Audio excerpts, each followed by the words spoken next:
kung papipiliin ako, administrasyon ni Digong nyo, at aagawin din lang ang pwesto ngayon kay Marcos ako, mga kaibigan. Katulad din ng maraming mga nakausap natin na hindi sila pare-pareho ibinoto. Ang ibinoto'y si Vice President Leni Robredo. Kung darating ang sandali na aagawin nila ang pwesto kay Bongbong Marcos, abay, kakampihan ko si Bongbong Marcos. Yan ang tandaan ninyo. Sapagkat hindi na kailan paman dapat maulit na isa pang Duterte ang maupo.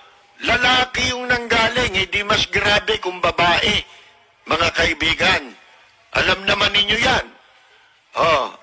Ngayon, sinasabi ko lang, kasi kailangan tayong manindigan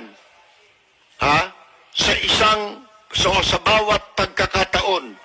Pero kung darating yon, papanig ako kay Marcos para lamang hindi magtagumpay ang anumang masamang binabalak na muling mailuklok sa pwesto